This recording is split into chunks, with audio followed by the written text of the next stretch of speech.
안녕하세요. 저는 44살 과천에 사는 여성입니다. 몇 달 전 저에게 너무나 많은 일들이 일어나서 정신이 없는 요즘이지만 마음의 정리도 필요할 겸 답답한 마음을 이곳에 사연으로 올려보려 해요. 5년 전 평범한 회사원이었던 저에게 운명같이 한 남자가 나타났습니다. 같은 건물에서 치과를 운영하는 동갑내기 남자였죠. 처음에는 그저 오며 가며 얼굴만 익히는 정도였는데 건물 엘리베이터에서 운명처럼 갇히는 사고가 일어나고 말았어요. 1시간 동안 같은 곳에 있었던 저희는 서로에 대해서 많은 것을 알게 되었죠. 남자는 치과를 운영하고 남부럽지 않은 삶을 살며 사랑이든 일이든 열정이 넘치는 사람이었습니다. 주말에는 취미 생활을 즐기기 위해 항상 바쁘다며 자신의 삶에 만족해하는 듯 보였어요. 캠핑과 낚시를 좋아하는 남자의 당당하고 자신감 넘치는 모습에 점점 호감을 느껴 사랑에 빠지면서 저희는 뜨거운 냄비처럼 금방 서로에게 빠졌죠. 그리고 서로 연인 사이로 발전했습니다. 평일에는 회사 건물로 같이 출근을 하며 주말에는 함께 취미를 즐기면서 시간이 가는지도 모르게 서로에게 빠져들었죠. 권태기라는 것을 느껴본 적 없이 9개월 정도 연인 사이를 유지해오다 남자는 저에게 프로포즈를 하면서 저희는 정식으로 부부가 되었습니다. 신혼여행은 파리로 다녀왔었는데 일주일간의 신혼여행이 끝나자 마지막 날 밤에 남편은 저에게 충격적인 말을 꺼냈는데 끝까지 비밀로 하려 했지만 자신의 양심 때문에 도저히 말을 안 할 수가 없었다며 저에게 말하더군요. 도대체 뭐길래 오늘 하루 종일 걱정이 많아 보여? 무슨 말을 하려고 이렇게 분위기를 잡는 거야?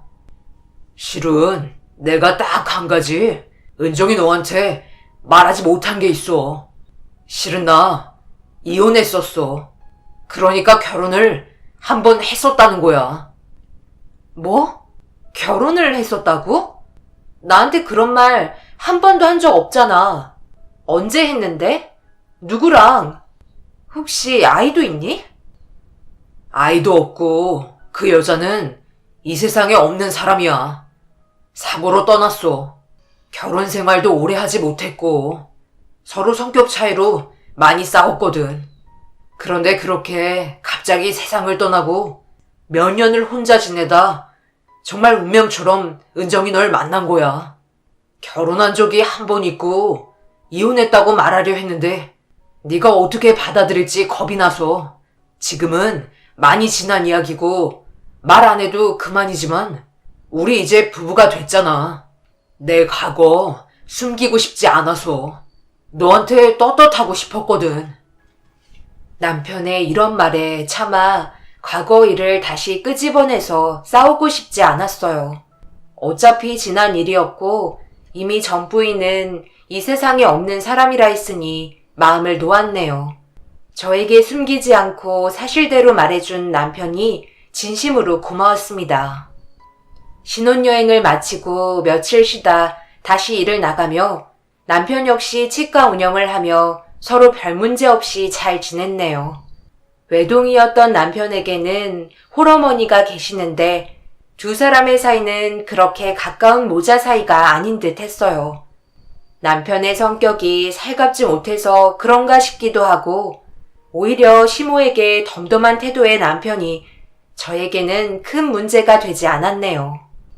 주말에 자주 찾아뵙지 못했지만 하나뿐인 며느리였기 때문에 가끔 안부 전화 정도는 했습니다. 그런데 제가 엄청난 실수를 해버린 사건이 있었어요. 결혼해서 맞는 시모의 첫 생일을 잊어버리고 그냥 지나쳤던 겁니다. 하루가 다 지나서야 그 사실을 남편의 입을 통해 듣게 되면서 다음날 아침 회사에는 연차를 내고 시댁으로 달려갔습니다. 남편은 괜찮다며 우리 엄마는 그런 거 다 이해해 준다며 전화 한 통만 드리라고 했지만 차마 그럴 수가 없었네요. 시모는 집에 계셨는데 너무나 죄송한 마음에 몸둘 바를 몰랐습니다. 들고 간 꽃다발을 드리자 시모는 예상치 못한 행동과 말로 저를 당황하게 했네요. 어머니, 정말 죄송해요. 제가 요즘 일도 많고 야근도 많아서 생신도 못 챙겨드렸네요. 저한테 화 많이 나셨죠? 그렇다고 회사도 안 가고 아침부터 여기로 온 거야? 그냥 퇴근하고 밥 한 끼 먹으면 될 것을. 뭐하러 시간 내서 여기까지 와? 내가 뭐라고? 아침은 먹었니? 그만 울상 짓고 우리 아침이나 먹자. 그럼 제가 맛있는 걸로 대접할게요. 오늘 저 일도 안 하는데 어머니, 간만에 저랑 나가서 드실래요? 쇼핑도 하고 오늘 제가 풀코스로 모실게요. 그리고 저한테 화 안 나세요? 며느리가 생일도 잊어버린 채 몰랐는데. 그나저나 민건 씨가 말 안 해줬으면 저도 모르고 지나칠 뻔했어요. 민건 씨 연락은 받으셨죠? 가끔 해. 그리고 생일이 무슨 유세니? 그냥 얼굴 보여주고 너희들 잘 살고 있다는 이야기 들으면 되는 거지. 시모는 항상 저희들을 배려하면서 보고 싶은 내색도 잘 안 하시고 먼저 연락도 잘 안 하시는 분이셨네요.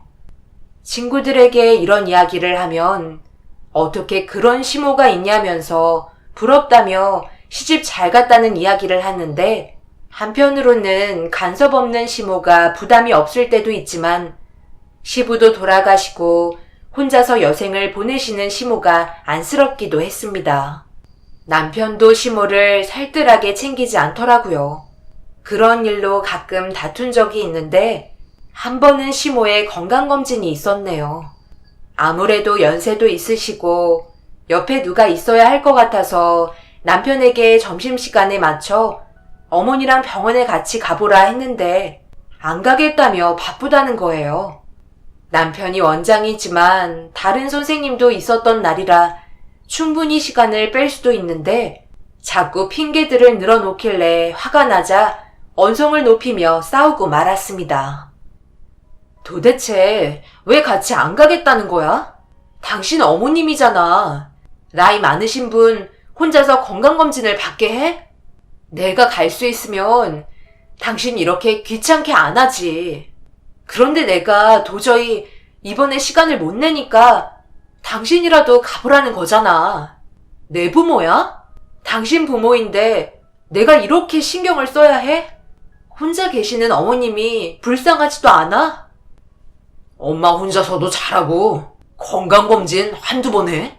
다른 아내들은 남편이 시어머니 챙기는 거 싫어한다는데 당신은 왜 이렇게 유난이야? 내가 됐다잖아. 그냥 당신도 엄마한테 신경 꺼. 나 바쁘니까 끊고 집에서 이야기해. 남편과 그렇게 전화를 마치고 화가 머리끝까지 올라오더군요. 저도 시댁에 간섭 안 하고 저희 부부 생활만 신경 쓰면 좋겠지만 그래도 가족이 됐고 남편의 어머님이신데 걱정이 됐어요. 또 시부가 함께 있는 것도 아니고 홀로 사시는 모습을 보니 그저 시모가 안쓰러웠네요. 남편은 저보고 유난이라 하지만 시모는 저희가 결혼하고 난 후로 부쩍 야이시면서 몸 여기저기가 많이 아프시다고 하시니 더 걱정이 많았어요.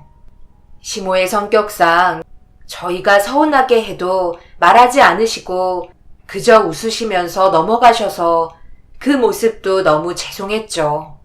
차라리 저희가 잘못이 있으면 화라도 내시지 항상 본인은 신경 쓰지 말라며 이야기하셔서 마음이 짠했습니다. 그날 밤 어머니에게 건강검진은 잘 받고 오셨냐며 안부차 인사를 드리며 오랜 통화 시간 끝에 전화를 마쳤습니다. 그 모습에 남편은 신기했는지 저를 쳐다보며 한마디 하더군요. 당신은 엄마랑 할 이야기가 그렇게 많나 봐. 무슨 며느리가 시어머니랑 통화를 10분이 넘게 해.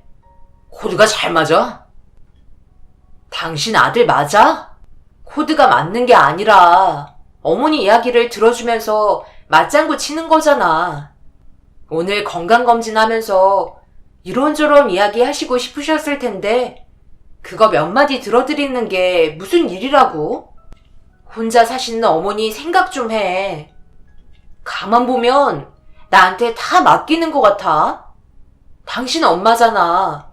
효도를 강요하는 건 아니지만 당신은 가끔 보면 너무 남같이 대해. 그렇게 신경 안 써도 돼. 어머니, 우리 아버지랑 재혼하신 거야.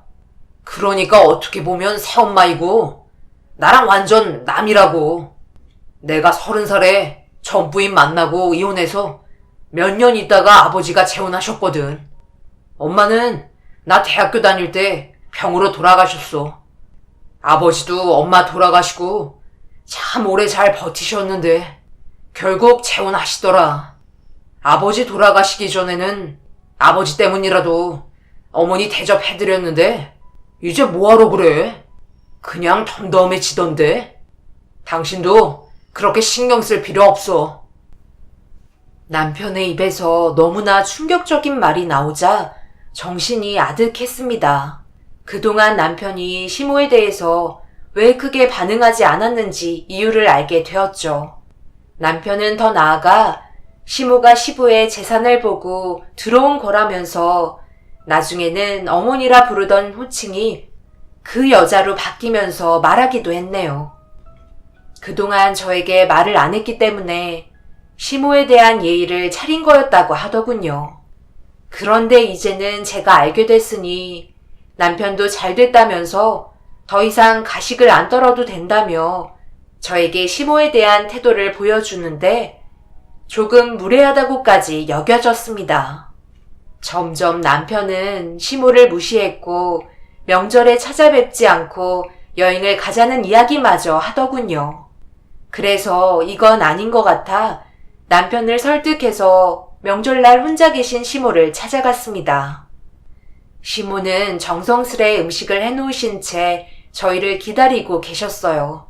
반가워하시는 모습을 보자 속으로 안 왔으면 정말 서운하셨겠구나 라는 생각이 들었습니다. 남편은 제 성화에 못 이겨 억지로 따라온 티를 냈는데 정말 그 순간은 한없이 철이 없는 남자로 보이더군요. 남편이 시부가 살아 계셨을 때 사용하셨던 서재에 들어가자 저는 어머니와 오래간만에 만나서 이런저런 수다도 떨며 어머니 일손을 도와드렸네요. 그런데 갑자기 서재 방문이 확 열리면서 남편이 화를 내며 나오는데 저와 시모는 음식장만을 하다가 멈추고 말았습니다. 지금 뭐 하자는 거예요? 왜 서재에 아버지 책이 하나도 없어요? 혹시 책 다 치웠어요? 누구 허락 받고 다 치운 거예요? 책이 쌓여있기만 하니까 먼지도 많고 언제까지 서재를 창고처럼 쓸 수 없잖니. 정리하다 보니까 양이 많아져서 나도 혼자 해먹었다. 네 짐은 한쪽에 빼놨어. 이참에 네가 버릴 건 놓고 가고 신혼집에 챙겨갈 거 있음 챙겨가면 되겠네. 그런 말이 아니잖아요. 뭔데 아버지 물건에 함부로 손을 대시냐고요. 저한테 한 번이라도 물어보셨어요? 그리고 제발 그 가식 좀 떨지 마세요. 친척분들한테나 이 사람한테 불쌍하게 보이려고 그만하시란 말이에요. 그동안 아버지 재산으로 누릴 만큼 누렸잖아요. 염치가 있으면 이제 이 집에서 나가야 하는 거 아니에요? 아버지 없는 마당에 우리 서로 남 아닌가? 여보, 어머니께 무슨 말을 그렇게 해? 당신 오늘 왜 이렇게 예민해? 모처럼 집에 왔는데 꼭 이래야 해? 그동안 네가 나를 그렇게 생각해 왔다는 거지? 그래도 10년을 네 엄마로 살아왔는데 고작 한다는 소리가 아버지 재산 탐낸다는 말이니?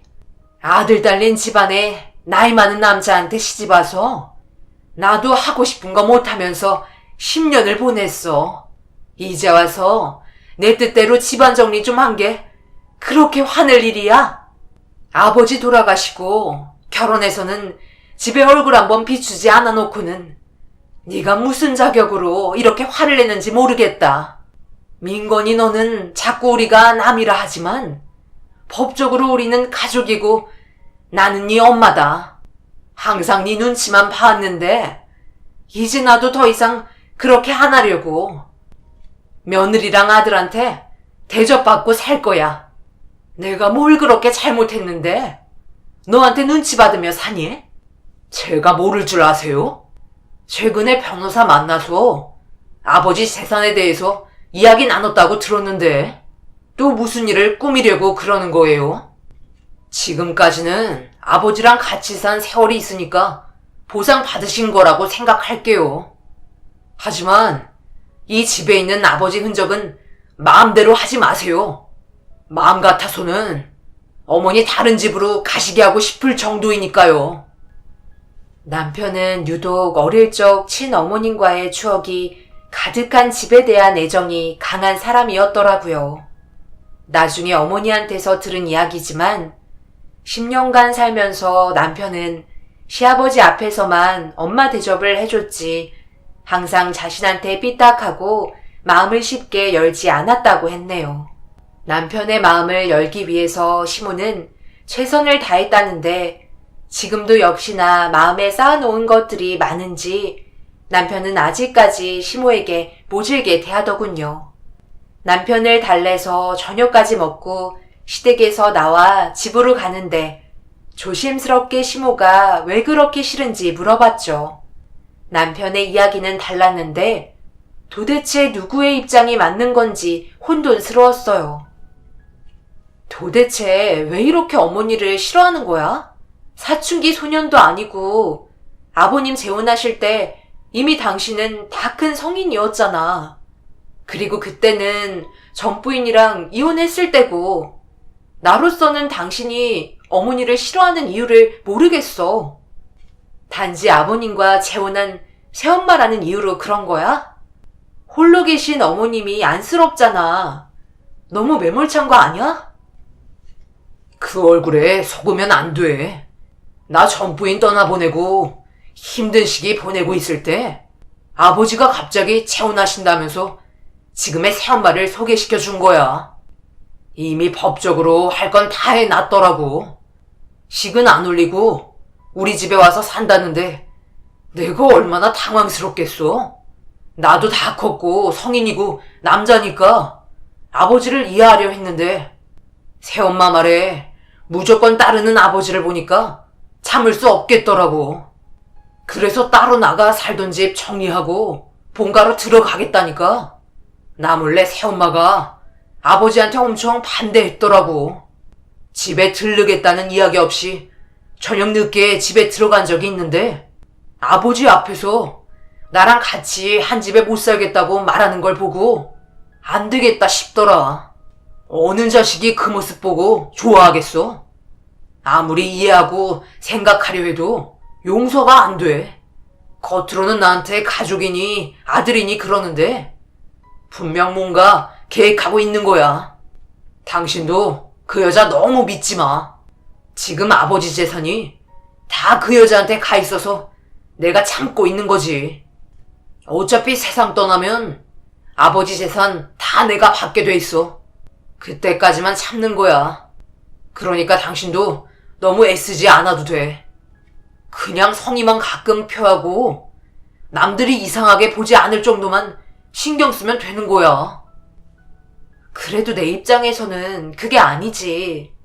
어디까지나 당신 어머니인 건데 나라도 잘 챙겨드려야 나중에 우리 원망 안 하시지 않을까? 당신도 그때 일을 잊고 잘 지내봐봐. 오해는 서로 풀고 말이야. 나는 어머님 좋던데. 남편은 시모에게 성의만 표하며 살자고 했지만 중간에서 깬 저는 차마 그렇게 할 수 없었어요. 홀로 계시는 시모를 나 몰라라 할 수 없었죠. 남편은 그 일 이후로 시모에게 더욱 대면대면했으며 그런 남편 대신 저는 주말에 가끔 시모를 뵈러 혼자 시댁에 가고는 했습니다.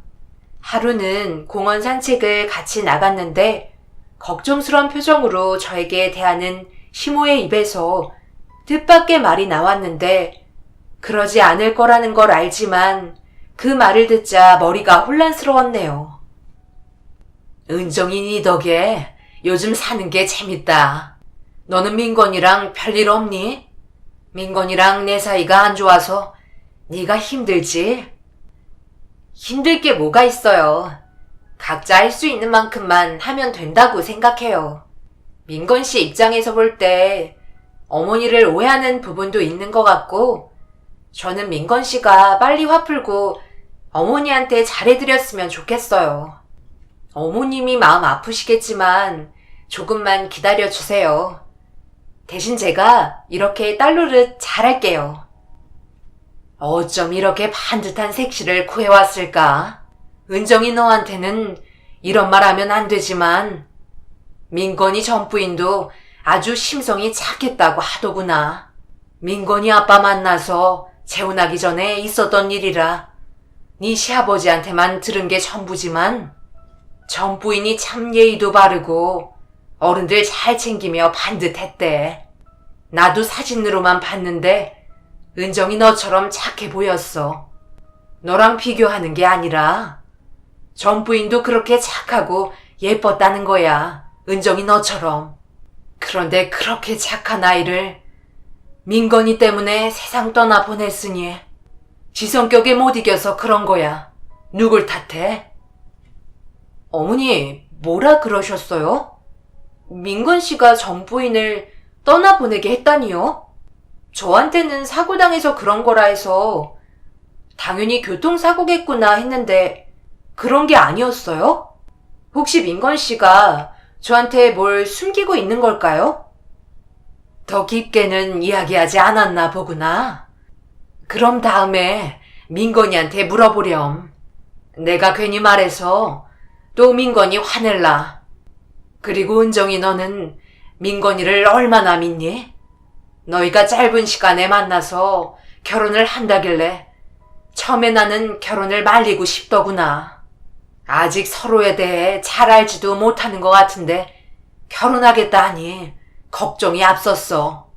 그런데 내가 결혼을 해라 마라 할 처지가 아니잖니. 그동안은 민건이 눈치 보느라 조용히 지냈는데 그게 답이 아닌 것 같다. 도대체 시모의 말을 어디까지 믿어야 할지 의문이 들었습니다. 차라리 남편에 대한 말을 안 듣고 살았으면 모를까. 이미 들어버린 상황에 민건 씨와 전 부인에 대한 의문이 계속 쌓이게 되더군요. 저에게 민건 씨가 뭔가 숨기고 있는 게 느껴지는 것 같기도 했어요. 하지만 쉽게 물어볼 수 없었죠.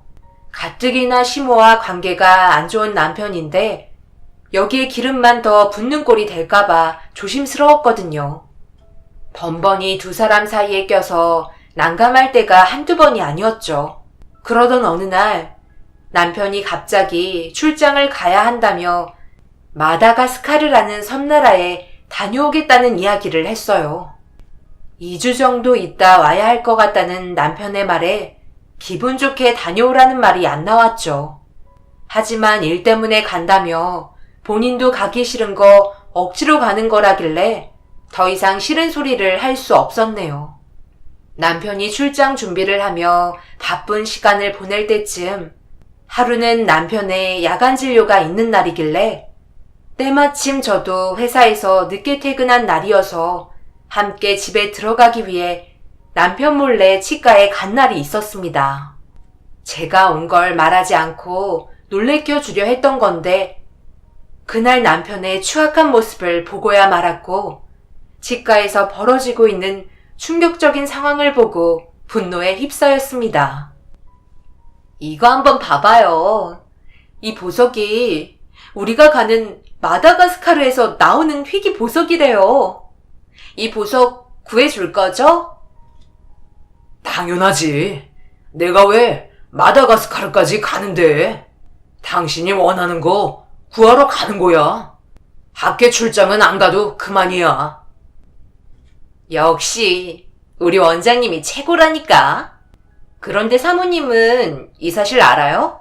그 먼 나라까지 출장 가는 걸 믿어요? 출장을 가는 건 맞지만 2주나 있다가 오는 걸 믿나 걱정됐어요. 나도 따라가는 거 알면 기겁하겠다. 그쵸? 괜찮아. 착해서 마음에 들었는데 그것도 몇 달 안 가더라. 역시 나는 당신같이 통통 튀는 여자가 좋아. 우리 마누라는 일하고 어머니밖에 몰라. 착해 빠져서는. 어차피 새엄마라 내 엄마도 아니어서 챙길 필요 없다고 말했는데도 진심으로 대하더라니까. 나야 잘 됐지. 아예 안 보고 살까 했는데 마누라가 어머니한테 잘하니까 재산 물려받는 것도 남들 눈에 이상하게 안 보일 테고 어떻게 우리 아버지를 꼬셨는지. 아버지 유서에서 재산 모두를 그 여자한테 준다고 남겼잖아. 아버지 돌아가시면 안 볼 참이었는데 덕분에 내가 판강제로 효도하고 있다. 그러면 지금 사모님이 어머님한테 잘하는 게 원장님한테도 좋은 거잖아요.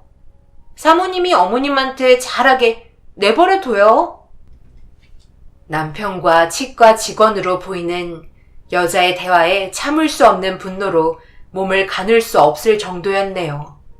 그동안 저만 바라보고 저를 위해서 뭐든지 하는 줄만 알았던 남편이 제 뒤로는 직원과 그렇고 그런 사이였고 이번에 가는 출장마저 내연녀와 함께 가는 출장이었더군요.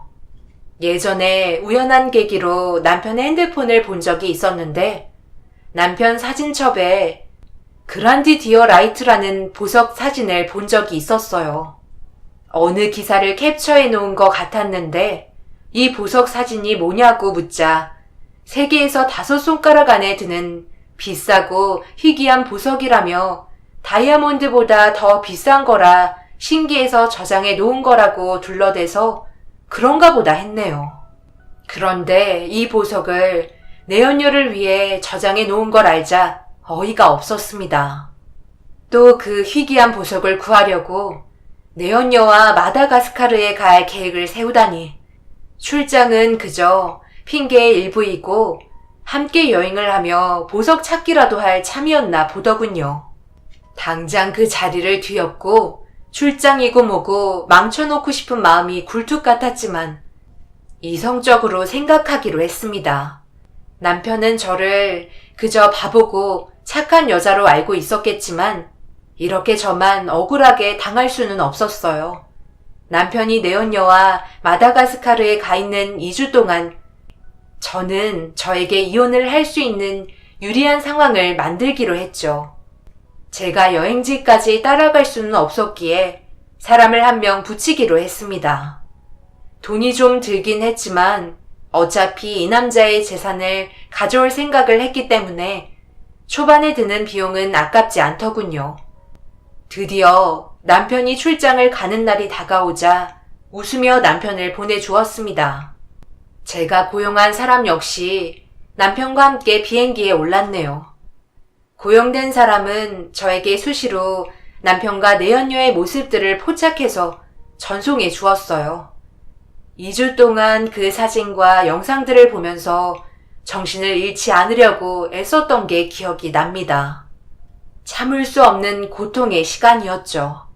그런데 어느 날 제 핸드폰으로 모르는 전화가 왔는데 무심결에 그 전화를 받고 놀라지 않을 수 없었습니다. 박인래 환자분 가족 되시나요? 지금 박인래 환자분이 병원 응급실에 계세요. 최근 통화 목록을 보니까 며느리 되시는 것 같은데 당장 병원으로 와주셔야겠어요. 환자분이 위독하십니다. 남편의 외도에만 정신이 쏠려 있었던 터라 시모에게 연락을 하지 못했던 게 화근이었는지 시모는 마트에서 장을 보다 갑자기 쓰러져서 병원에 실려왔다고 하더라고요. 간호사 말로는 뇌출혈이 의심된다며 당장 생명이 위독하다는 말을 남기고 전화를 끊었습니다. 일을 하다 말고 시모가 있는 병원으로 갔는데 너무 늦었는지 시모는 싸늘한 모습으로 저를 반기고 있었네요. 지금 상황이 너무 믿겨지지 않아서 눈물도 나오지 않더군요. 남편에게 연락을 취해 보았지만 연락이 되지 않아 메시지를 남겨 놓았습니다. 메시지를 남기면서도 드는 생각은 이 남자는 한국으로 오지 않겠구나 싶었어요. 오히려 시모가 세상을 떠난 소식을 듣고 내연녀와 축배를 들고 있을 것만 같았네요.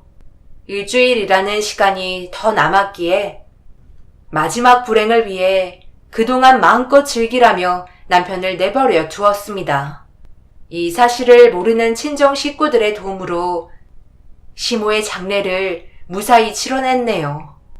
친정 엄마는 아무리 그래도 그렇지 어머니가 돌아가셨는데 출장이 더 급하냐며 뭐라 하셨지만 워낙 먼 나라로 간 거라며 친정 엄마에게 둘러댔어요.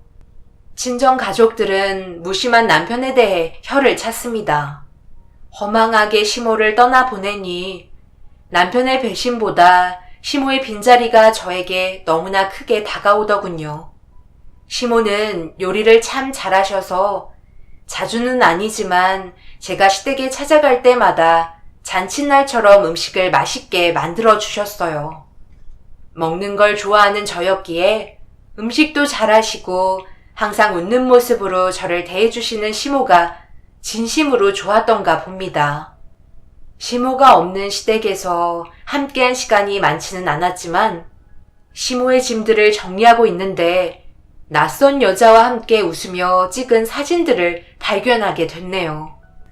제 또래의 여자로 보이는 사진 속의 여자는 왠지 모르게 시모와 많이 닮아 보였습니다. 소중하게 간직해온 사진 같아서 제자리에 넣어놓고 다른 짐들을 정리하는데 이번에는 같은 여자와 함께 남편이 찍은 사진을 발견했네요. 알고 보니 시모와 함께 찍은 여자는 남편의 전부인이었더군요. 그런데 시모가 저에게는 전부인을 만난 적이 없다 했는데 전부인이 세상을 떠난 후에 시부와 재혼을 한 걸로 알기 때문에 남편과 전부인과 시모의 관계가 궁금했습니다. 전부인과의 결혼 사진을 시모가 애지중지 간직하고 있는 게 너무나 의아해하고 있는데 갑자기 시모의 집에 초인종이 울리자 너무 놀라 사진 뭉치들을 바닥에 떨어뜨렸네요. 시모에게는 더 이상 찾아올 가족이 없는 걸로 알고 있었고 아직 남편도 일주일이나 남아서 시댁에 올 사람이 없는데 누구인지 인터폰 화면을 보았죠. 처음 본 사람이 자신을 소개하며 문을 열어달라 했어요. 너무 놀랐지만 시모의 이름을 말하길래 서슴없이 문을 열었습니다. 안녕하세요. 혹시나 해서 집에 온 건데 역시 여기 계셨네요. 박인래님 며느님 되시죠? 저는 변호사입니다. 살아생전 고인께서 며느님께 유서를 남기셨네요. 여기 있습니다. 남편분께도 따로 유서를 남기셨어요. 이 유서는 며느님께만 남기신 겁니다. 남편분이 출장 중에 계시다고 들었는데 언제쯤 돌아오실까요? 변호사는 시모가 저에게 남긴 유서를 읽어주었는데 유서 내용은 충격적이었습니다. 제가 발견한 시모와 여자의 사진은 시모의 친딸이었고 시모에게는 첫 번째 남편에게 낳은 딸이 있는데 딸이 4살 때쯤 이혼을 해 따로 살게 되면서 딸과 헤어질 수밖에 없었다고 해요.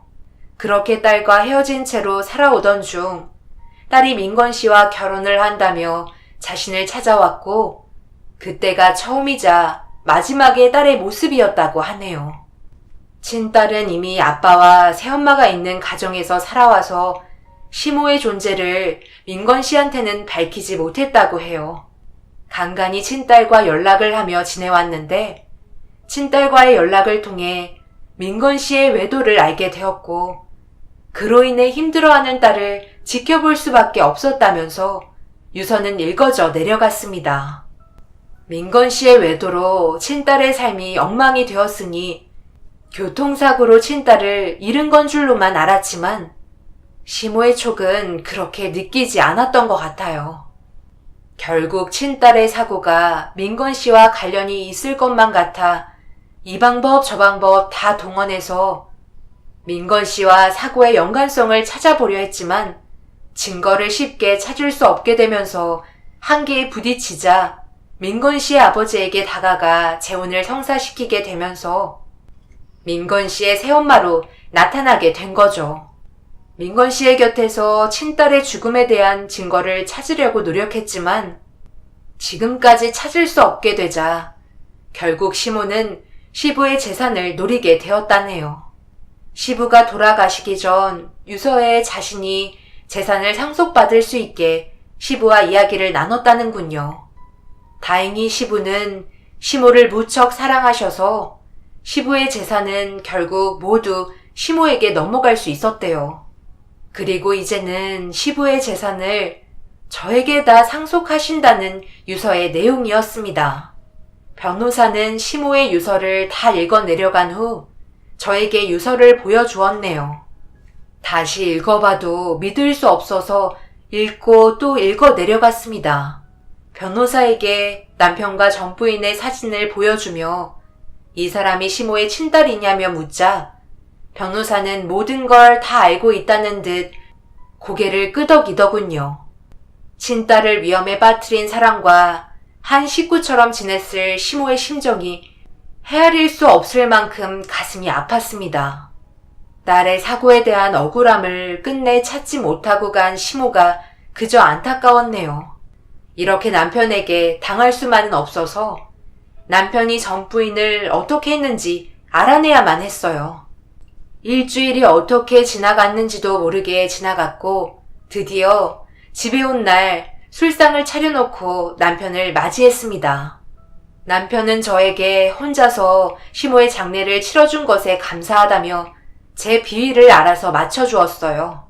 그렇게 술을 함께 마시면서 조심스럽게 전 부인에 대해서 묻기 시작하니 남편은 시모도 돌아가시고 곧 유서를 통해 물려받을 재산에 한껏 기분이 업되었는지 저에게 그날 전 부인과 있었던 사실들을 말하기 시작했어요.